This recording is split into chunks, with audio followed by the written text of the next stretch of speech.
Hello everyone, this is part 2 of chapter 1. In today's video lecture, we will discuss about market segment of NSE National Stock Exchange and reforms in Indian securities market. So let's get started. सबसे पहला topic है हमारा 1.4 of this video, market segments and their products. Market segment of NSE और उनके products. Market segment जैसे आप flow chart में देख रहे होंगे स्क्रीन पर, मार्केट सेगमेंट एनएससी के 4 होते हैं: wholesale debt market, capital market, futures and option segment, currency derivative segment. सबकी हम डिटेल में जाएंगे. अब wholesale debt market is WDM segment. This segment at NSE commenced its operation in June 1994. इसने अपनी ऑपरेशन जून 1994 में शुरू किए और एक ऐसा ट्रेडिंग प्लेटफॉर्म प्रोवाइड कराता है इन्वेस्टर्स को जहां पे wide range of debt securities include state and central government securities, treasury bills, PSU bonds, corporate debentures, commercial papers, certificate of deposit etcetera trade किए जा सकते हैं. Second is capital market segment, CM segment. CM segment is जिसके बारे में हम पूरी इस किताब में, जो हमारी जो पूरी बुक है कैपिटल मार्केट के बारे में हम डिस्कस करेंगे. सो इसके बारे में क्या दे रखा है? Capital market segment. This segment at NSE commenced its operation in November 1994. इस NSE के इस मार्केट सेगमेंट ने अपने सर्विसेज, अपनी ऑपरेशन नवंबर 1994 से शुरू किए.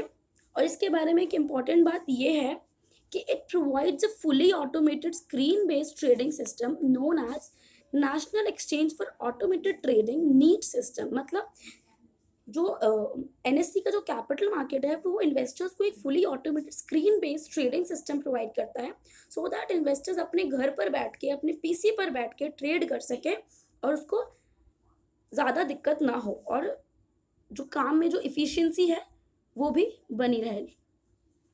Various types of securities, equity shares, warrants, debentures, यहाँ पर CM सेगमेंट है, हम ट्रेड कर सकते हैं. Third is future and option segment. Future and option segment, इस सेगमेंट ने अपने ऑपरेशन शुरू किए एट NSE इन जून 2000 में इसने अपने ऑपरेशन शुरू किए. और इस सेगमेंट में आप बेसिकली आप ट्रेडिंग कर सकते हैं, trading in derivative instrument like index future, index option, stock option, stock future. और इसने अपनी सर्विसेज, अपने ऑपरेशन कमेंस किए इन जून 2000. Fourth is currency derivative segment. Currency derivative segment is, इस सेगमेंट ने अपनी जो सर्विसेज थी और जो ऑपरेशंस थे वो अगस्त 29, 2008 में शुरू किए with the launch of currency future trading in US dollar, Indian rupees. सबसे पहले करेंसी डेरिवेटिव सेगमेंट में US डॉलर और इंडियन रुपी में ट्रेडिंग होनी शुरू हुई. उसके बाद अगस्त 31, 2009 से करेंसी डेरिवेटिव सेगमेंट ने euro, INR, pound sterling INR, Japanese INR में फर्दर ट्रेडिंग करना शुरू किया फरवरी 2010 में. Interest rate futures was another product made available for trading on this segment with effect from August 31, 2009. ये हो गया हमारा. अब हम आगे फर्दर पढ़ेंगे reforms in Indian securities market. Means Indian securities market जब से बना उसके अंदर कितने रिफॉर्म आए. जैसे समय के साथ हर चीज़ में बदलाव आते हैं, ऐसे इंडियन सिक्योरिटीज मार्केट में भी बहुत सारे बदलाव आए. तो वो बदलाव क्या थे, वो चेंजेस, वो रिफॉर्म्स क्या थे, हम आगे पढ़ने जा रहे हैं. So let's get started. Creation of market regulator, ये हमारा फर्स्ट है. जिसमें क्या हुआ, securities and exchange board of India, the securities market regulator in India was established under SEBI act 1992. मतलब कि अंडर सेबी एक्ट 1992 के under securities and exchange board of India बनाया, जो कि इंडिया में सिक्योरिटीज मार्केट का रेगुलेटर है. सो दैट इसके मेन ऑब्जेक्टिव क्या थे कि जो इन्वेस्टर के जो इंटरेस्ट है, इसके ऑब्जेक्टिव आप स्क्रीन पर देखिए, protecting the interest of investors in securities, कि इन्वेस्टर्स का इंटरेस्ट भी सिक्योरिटीज में बना रहे, मतलब कि उनको ज़्यादा फायदा हो, उस तरीके से सिस्टम बनाया जाए. Promoting the development of securities market, means securities market के डेवलपमेंट को भी प्रमोट करने के लिए. Third is regulating the securities market, securities market का एक रेगुलेटर भी है सेबी, जैसे आप सबको पता होगा। Second is screen based trading, screen based trading में जैसे कि हमने अभी पढ़ा कि कैपिटल मार्केट सेगमेंट में नवंबर 3, 1994 को, जैसे कि ये है, in order to provide efficiency, liquidity and transparency, NSE introduced a nationwide online fully automated screen based trading system on the CM segment, capital market segment on November 3, 1994। पहले क्या होता था, NSE के सेटअप से पहले, prior to setting up of NSE, stock exchange जो India में थे उसमें ओपन आउटक्राई सिस्टम चलता था। कौन सा सिस्टम? एक ओपन आउटक्राई सिस्टम, जिसमें कि एक हॉल में बहुत सारे इन्वेस्टर्स इकट्ठा होते थे और वो लोग क्या करते थे, एक ऊंची जगह पर मान लो खड़ा हो जाए और वहां से चिल्ला चिल्ला के बोलेंगे कि हमारे पास इतनी सिक्योरिटीज है, हम उसको इतने प्राइस पे बेच रहे हैं। But that system was inefficient and time consuming. So in order to provide efficiency, liquidity and transparency, NSE, National Stock Exchange, introduced a nationwide online fully automated screen based trading system, ताकि हर कोई बंदा अपने घर पर ही बैठ के या फिर अपने ऑफिस में बैठ कर स्क्रीन पर ट्रेडिंग कर सके। किसी सबको जरूरी नहीं है कि वो एक जगह पर आए और इकट्ठा होके शोर मचा मचा के ट्रेडिंग करें, क्योंकि उसमें हो भी नहीं पाता। तो ये बहुत ही इनएफिशिएंट और टाइम कंज्यूमिंग सिस्टम था। तो इसके लिए क्या बनाया, स्क्रीन बेस्ड ट्रेडिंग सिस्टम, जिसको हम नीट कहते हैं। और नीट की फुल फॉर्म हमने अभी पीछे पढ़ी थी, उसको आपको याद करना है अच्छे से, national exchange for automated, national exchange for automated trading. Okay, आगे बढ़ते हैं। Third is reduction of trading cycle, third is reduction of trading cycle. इसमें क्या था कि earlier the trading cycle for stocks based on type of securities used to vary between 14 days to 30 days. पहले जो trading cycle होती थी वो 14 days से 30 डेज की होती थी, जिसमें कि मतलब कि आपने अगर ट्रेडिंग आज करी तो कम से कम 14 से 30 दिन लग जाएंगे आपके अकाउंट में, आपके पास सिक्योरिटीज आने में। तो ये बहुत ही इनएफिशिएंट सिस्टम है, जिसमें बहुत दिक्कतें भी आती हैं और होती ही हैं, जैसे कि हम सबको पता है। तो इसको ठीक करने के लिए क्या किया, इन December 2001 all scripts were moved to rolling settlement and the settlement period was reduced progressively from T+5 to T+3 days। तो पहले उनको क्या किया, उन्होंने 30 डेज से पहले वो के बाद उन्होंने T+5 कर दिया था। बट 2001 में आके 2001 दिसंबर में उन्होंने जो अपनी ट्रेडिंग साइकिल थी वो T+5 से, मतलब T means T is here trading day, जिस डे पे आपने ट्रेडिंग करी है that is T, trading day, उससे 5 डेज एक्स्ट्रा और लगते थे आपके पास सिक्योरिटीज आने में, मतलब कि सेटलमेंट साइकिल को पूरा होने में।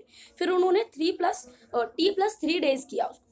But from April 2003 onwards T+2 days settlement cycle is being followed. मतलब कि जैसे कि आज एग्जांपल कि आपने मंडे को ट्रेड किया तो वेडनेसडे तक आपकी जो सेटलमेंट है वो पूरी हो जाएगी and you will have your securities. For this equity derivative trading, equity derivative trading means पहले मार्केट में इक्विटी डेरिवेटिव में ट्रेडिंग नहीं होती थी, but trading in derivatives however took off in 2000 with index future after suitable legal and regulatory framework was put in place. The market presently offers index futures, index option, single stock future and single stock option, जिसकी trading कहाँ पे होती होगी, future and option segment. आगे बढ़ते हैं। डीम्यूचुअलाइजेशन, डीम्यूचुअलाइजेशन जैसे कि डिसेंट्रलाइजेशन होता है ना, उसी तरीके से डीम्यूचुअलाइजेशन होता है। पहले क्या होता था, जो स्टॉक एक्सचेंज होते थे ब्रोकर उनको पूरी तरीके से ओन, कंट्रोल और मैनेज करते थे, ब्रोकर ही उसके कर्ता धर्ता होते थे, बट बहुत डिस्प्यूट होती थी इससे। तो इसके लिए एनएससी ने क्या किया कि ऐसा NSC however was set up with a pure demutualized governance structure को उसने डीम्यूचुअलाइज कर दिया। कैसे, ओनरशिप अलग बंदे को दे दिया, मैनेजमेंट अलग डिपार्टमेंट को दे दिया, ट्रेडिंग अलग डिपार्टमेंट को दे दिया। तो इससे क्या हुआ, 3 डिफरेंट सेट्स ऑफ पीपल हो गए, जिससे कि डीम्यूचुअलाइजेशन एक हो गया था कि काम भी इफिशिएंसी से होता रहे और एक के हाथ में ही सारी पावर ना आ जाए, इससे भी गड़बड़ हो जाती है. So currently all the stocks exchanges in India have a demutualized setup. Okay, आगे बढ़ते हैं. Fifth is dematerialisation. Dematerialisation means पहले क्या होता था, जो सिक्योरिटीज जो इन्वेस्टर्स अगर ट्रेड करते थे तो उनकी सिक्योरिटीज हाथ में पेपर के फॉर्म में उनको मिलती थी. बट ये जो सिस्टम था वो बहुत इनफिशिएंट था, क्योंकि इसमें टाइम लैग तो लगता था सेटलमेंट में. जैसे कि अभी हमने पढ़ा कि 14 to 30 डेज लग जाते थे सेटलमेंट साइकिल को पूरा होने में. ये भी है, पूरा टाइम भी बहुत ज़्यादा कंज्यूमिंग था ये सिस्टम, पेपर बेस्ड जो सिक्योरिटीज जो पहले मिलती थी. एंड सेकेंड है the physical movement of paper based securities. अब मान लो कि फिजिकल मूवमेंट हो रहा है, बारिश आ गई, गीले हो गए, खो गए, तो ये सब बड़ी सारी प्रॉब्लम्स थी. तो इन सब प्रॉब्लम्स को ओविएट करने के लिए, खत्म करने के लिए क्या करा, एक डिपॉजिटरीज एक्ट आया. The Depositories Act 1996 was passed to provide for the establishment of two depositories of depositories and securities with the objective of ensuring free transferability of securities with speed and accuracy. Depositories Act 1996 से क्या हुआ कि depositories बनने लगी. Depositories means जहाँ पे जो investor है वो अपनी डिपॉजिटरी अपनी जो सिक्योरिटीज है वहाँ पे उसकी सेटलमेंट साइकिल पूरी होती है, तो उसको डिपॉजिटरीज को बनाया गया ताकि जो काम है वो स्पीड और एक्यूरेसी से हो. तो अगर देखें तो डिपॉजिटरीज इंडिया में कितनी है, तो there are 2 depositories in India. NSDL is national securities depository limited. National securities depository limited is NSDL. And CDSL, this the full form of CDSL is Central Depository Services Limited. You will have to learn this. Okay, let's move forward. They have again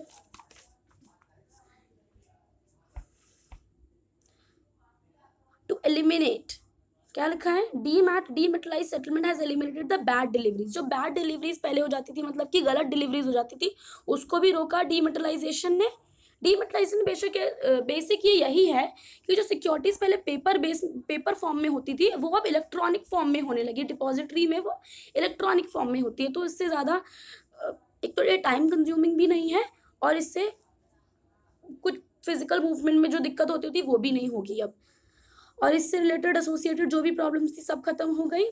और क्या लिखा है आगे कि it has been made mandatory for all newly issued securities to be compulsorily traded and dematerialize form. और अब ये compulsory mandatory कर दिया गया है कि अब जो भी इन्वेस्टर अगर ट्रेड करता है तो उनकी सिक्योरिटीज इलेक्ट्रॉनिक फॉर्म में ही रहेंगी. Now the public listed companies making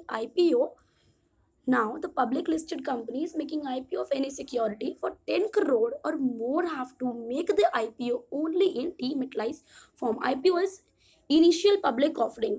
So when a company issues its securities in primary market for rupees 10 crore or more, the company will have to issue its securities in dematerialized form only. आगे बढ़ते हैं. Clearing corporation is, ये भी एक institution है जो कि हमारे सिक्योरिटीज, जैसे कि हम ट्रेड करते हैं तो जो उसका क्लियरेंस होता है, जैसे कि एक इन्वेस्टर दूसरे को बेचता है तो उसके अकाउंट से सिक्योरिटीज लेके दूसरे के अकाउंट में भेजना, जो ये सब जो काम होता है ये करता है क्लियरिंग कॉर्पोरेशन. और इंडिया में कौन है क्लियरिंग कॉर्पोरेशन, क्या है, it's national securities clearing corporation limited, that is NSCCL, which commenced its operation in April 1996. और इसके क्लियरिंग कॉर्पोरेशन मीन्स NSCCL के मैं आपको कुछ ऑब्जेक्टिव्स बताऊंगी जो कि आप अपनी कॉपी में अपने रजिस्टर में नोट करें. Objectives of NSCCL. First is to bring and sustain confidence in clearing and settlement in securities. Second is to promote and maintain short settlement cycle, that is T+2 days for settlement. Third is to provide counterparty risk guarantee. And fourth is to operate a tight risk containment system. Okay, these were the objectives of clearing corporation, that is National Securities Clearing Corporation Limited. You will have to write it down in your registers. Okay, move further. This is investor protection. What is investor protection? So in order to protect the interest of investor and promote awareness, central government Ministry of Corporate Affairs established the investor education and protection fund. मतलब कि investor के interest को protect करने के लिए और उनके आपस में इन्वेस्टर्स में अवेयरनेस को प्रमोट करने के लिए central government ministry of corporate affairs ने एक क्या बनाया, एक फंड बनाया, that is investor education and protection fund. कब? इन अक्टूबर 2001। क्या ऑब्जेक्टिव थे उनके? ऑब्जेक्टिव ये थे to take care of investors claim, investor का क्लेम को टेक केयर करने के लिए, to set up investor grievance service cell for redress of investor grievance. अगर इन्वेस्टर को कोई प्रॉब्लम है, अगर उसकी कंप्लेंट है, तो उसको सुलझाने के लिए, उसकी प्रॉब्लम को सॉल्व करने के लिए एक इन्वेस्टर ग्रीवांस सर्विस सेल बनाया। All these agencies and investor associations also organize investor education and awareness programs. आगे बढ़ते हैं। Globalisation. Globalisation, what is globalisation? सबको पता है ग्लोबलाइजेशन क्या है। इंडियन कंपनीज हैव बीन, इसमें यहाँ पर पढ़ते हैं कि एफएमएम में ग्लोबलाइजेशन का यहाँ पर as a reform in Indian securities market क्या बता रखा। Indian companies have been permitted to raise resources overseas through, मतलब इंडियन कंपनीज ओवरसीज अपने रिसोर्सेज को रेज कर सकती है through issue of ADRs. What is ADRs? American depository receipts, global depository receipt, foreign currency convertible bonds and ECBs. Further, FIIs have been permitted to invest in all types of securities, including government securities, and tap the domestic market. FII is foreign institutional investors have been permitted to invest in all types of securities. जो foreign institutional investors हैं उनको भी government securities में भी वो India में trade कर सकते हैं, and they can also tap the domestic market. और क्या इसके बारे में एक बात बता रखी है एफआईआई के बारे में कि they can invest in a company under portfolio investment route up to 24% of the paid up capital of the company. Means एक कंपनी की जितनी कैपिटल उसके शेयर होल्डर से आती है उतनी कैपिटल का 24% ही एफआईआईज उस कंपनी में इन्वेस्ट कर सकते हैं। That is enough. आगे बढ़ते हैं।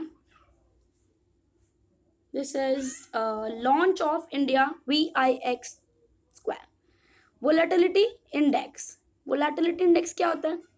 वोलेटिलिटी क्या होता है? वेरिएशंस। मतलब volatility index is a measure of markets expectation of volatility over the near term. और द नियर टर्म, जो नियर टर्म है वो क्या है?